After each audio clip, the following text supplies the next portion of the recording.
Witam wszystkich. W dzisiejszym odcinku opowiem Wam, jak zaktualizować bootloader. Co to jest w ogóle bootloader? Bootloader jest to w dużym skrócie programik, który umożliwia start systemu macOS i jego działanie na komputerze PC, czyli wszystko to, co robi z peceta Hackintosha. Bootloader mieści się w partycji EFI. I zobaczcie teraz, tutaj mamy komputerek, który nie jest taki znowu stary, jest to procesor 8-rdzeniowy 9. generacji i on działał bardzo fajnie na systemie macOS Ventura i z innych systemach przez wiele lat. Natomiast przyszedł teraz czas, kiedy klient chce go zaktualizować do systemu macOS Sequoia najnowszego. I tutaj napotykamy pewien problem.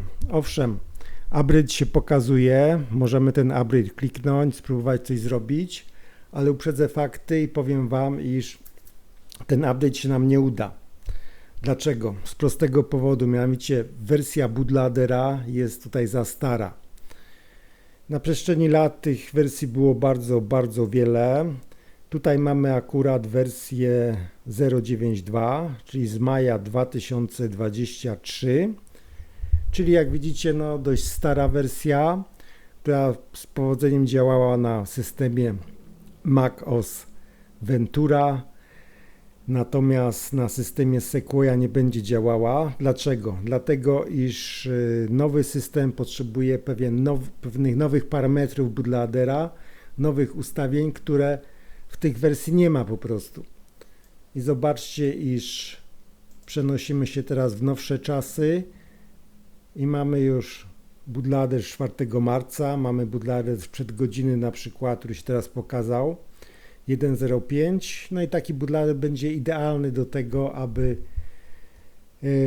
aby tutaj zastartować i to zrobić.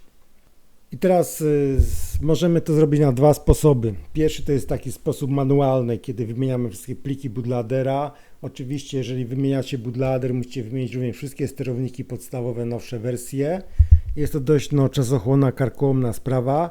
I drugi sposób, taki bardziej zautomatyzowany, gdzie wszystko to jest robione automatycznie. I teraz Wam pokażę, jak działa właśnie ten drugi sposób aktualizacji bootloadera.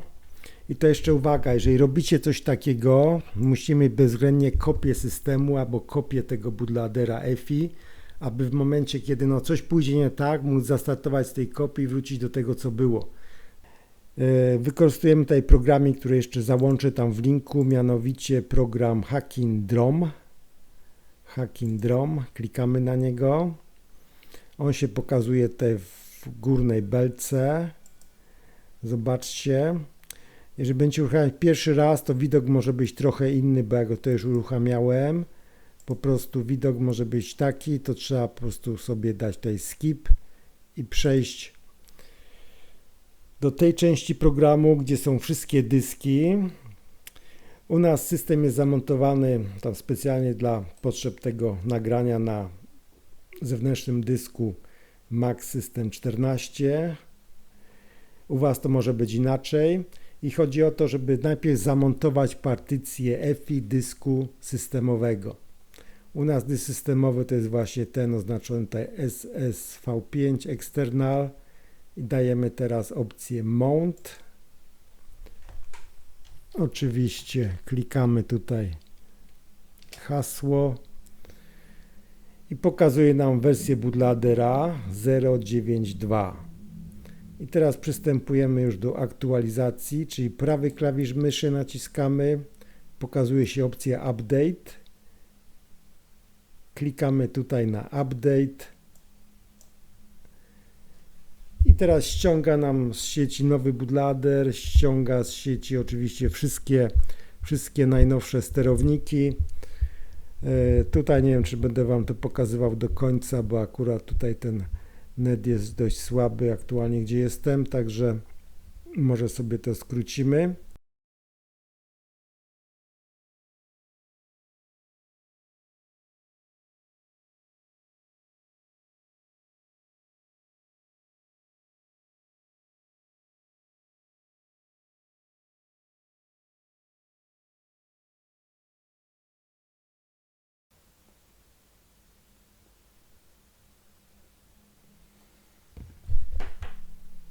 I update jest zakończony.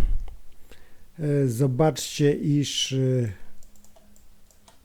tutaj partycja EFI zmieniła swoją nazwę, daje swoją nazwę, można ją przywrócić, ale to nam tutaj nic nie przeszkadza. Wejdziemy sobie do tej partycji i zobaczcie, że on jeszcze robi kopię właśnie old EFI zip, to jest kopia starego EFI właśnie, którą możecie oczywiście usunąć. I jeszcze jedna uwaga, tutaj jest OC beta, ponieważ sam program Hacking Drone nie był aktualizowany od jakiegoś czasu, także on tych najnowszych wersji nie rozpoznaje, ale to jest wszystko jest ok tutaj. No i teraz wszystko zostało tu aktualnione. Na przykład jeżeli byśmy sobie zobaczyli podstawowy sterownik tutaj SMC procesor 7 lipca 2025, no i cały bootloader jest zaktualizowany. Robicie teraz restart systemu i sprawdzacie, czy po prostu ten system wystartuje z tym nowym bootloaderem. Teraz już na kamerce Wam pokażę, jak będzie wyglądał start tego systemu. I teraz startujemy właśnie system jeszcze raz. Sprawdzimy, jak to się wszystko udało tutaj. I w prawym dolnym rogu, zobaczcie, w prawym dolnym rogu macie wersję bootloadera. Nie wiem, czy to będzie widoczne. No tu jest wersja właśnie 1.05. To znaczy, że bootloader jest na pewno jest zaktualizowany tutaj. No i cóż, startujemy teraz system.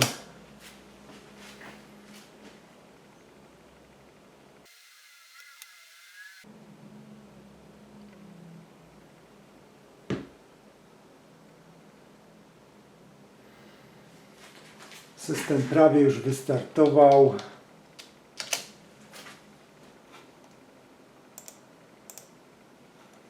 No tutaj wiele się nie zmieniło. Teraz przejdziemy do nagrywania już z poziomu systemu. I teraz można już przystąpić do upgrade'u na Magos Sequoia, albo po prostu nakładając tutaj system Sequoia na Ventura, albo po prostu robiąc sobie pendrive instalacyjny, wykorzystując to nowe EFI i wtedy instalujemy od zera, co bardzo polecam, ponieważ pozbywamy się na 100% wszystkich jakichś starych plików. I tutaj muszę zaznaczyć, iż metoda ta, która się sprawdza owszem, natomiast we wszystkich przypadkach może nie zadziałać. To trzeba mieć świadomość, iż czasami przy przejściu do nowego systemu będą wymagane już jakieś ręczne zmiany właśnie w pliku config list, jakieś inne ustawienia, które będą niezbędne, no ale to już byłby temat na następne, nie wiem, kilka godzin tutaj nagrywania wideo, co się może wydarzyć. Ja pokażę Wam tylko jeszcze dwie rzeczy, na które trzeba zwrócić uwagę. Mianowicie tutaj mamy iMac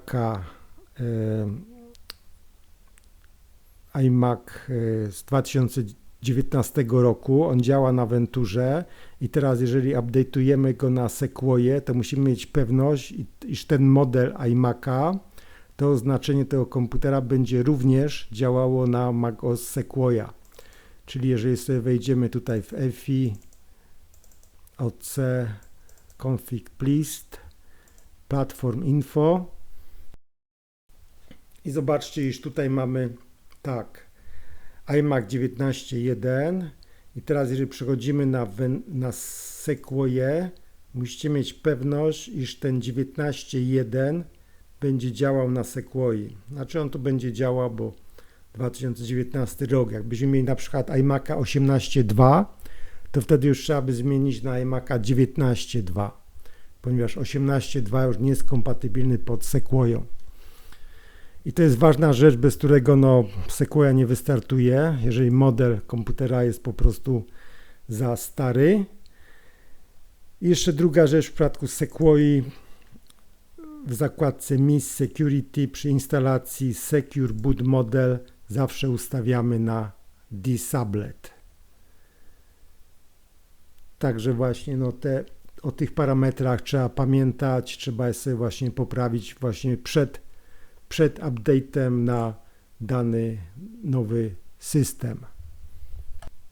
I teraz mamy już system Sequoia 15.5, czyli ten update zakończył się w 100% powodzeniem.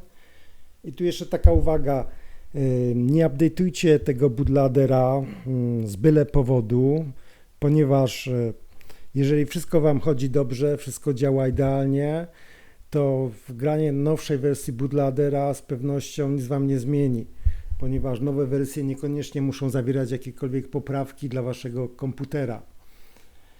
Czyli jeżeli coś działa dobrze, jesteście z tego zadowoleni, nie update'ujcie w ogóle, ponieważ to, co działa dobrze, może przestać działać po update'cie nowego bootloadera. Jedynym takim racjonalnym zastosowaniem właśnie tej aktualizacji jest zmiana systemu, powiedzmy właśnie z Ventury na Sequoia czy z Sonomy na Sequoia. No wtedy to ma sens, a nawet jest koniecznością. Jeszcze tutaj parę słów o tym komputerku, mianowicie jest tutaj i9 dziewiątej generacji, jest on dość dobrze wyposażony. Służy on na co dzień do profesjonalnej edycji audio i zobaczcie, iż ma tu pamięć jakąś 64 GB, również na przykład dwa dyski NVMe po 4 tera, 4 tera, ileś tam dysków SSD jeszcze jest dołączanych. Także komputerek no nieźle wyposażony. I teraz zobaczcie, jeżeli byście nie update'owali tego systemu na zasadzie, no tak, nie da się zrobić, no to co? Trzeba kupić po prostu nowego Maca, oryginalnego, prawda? No ale w tym momencie mamy tutaj jakąś ofertę Apple'a. Powiedzmy, bierzemy sobie M4, który ma szybszy procesor, może ma szybszą grafikę. Natomiast pytanie, czy to jest nam potrzebne, ponieważ komputer musi spełniać nasze potrzeby i tylko nasze potrzeby, a nie potrzeby producenta, który chce nam coś sprzedać. I w tym wypadku, jeżeli byśmy chcieli na przykład tutaj złożyć coś, podobną konfigurację, no tak, no 32 GB tu jest ograniczenie, 2 tera, no nie za bardzo ten komputer, ponieważ ani nie mamy 8 tera, ani nie mamy 64 GB pamięci, czyli musimy raczej postawić na Mac Studio. I tutaj w Mac Studio no jest ten nieprzyjemny problem, iż po prostu nawet tą tańszą wersję weźmy tutaj, powiedzmy 9500, ale tutaj jakbyśmy chcieli powiedzmy mieć więcej pamięci, musimy wybrać no lepszy procesor. No mamy to 64 powiedzmy, mamy 64, już się nam robi 12 000, 8 tera już się robi 23 000. I pytanie, czy polepszy to nam komfort pracy, no jeżeli ten komputer starszy nawet nam wystarcza, no to sorry, to nie polepszy nam komfortu pracy, co najwyżej może wydrenować naszą kieszeń. Także no tak to jest, iż czasem warto update'ować nawet starszy komputer i spokojnie go używać przez wiele lat, bo tutaj mając Magos Sequoia macie wsparcie na następne kilka lat i spokojnie możecie ten komputer dalej używać. No cóż, i to wszystko w tym odcinku. Zapraszam do oglądania moich następnych produkcji.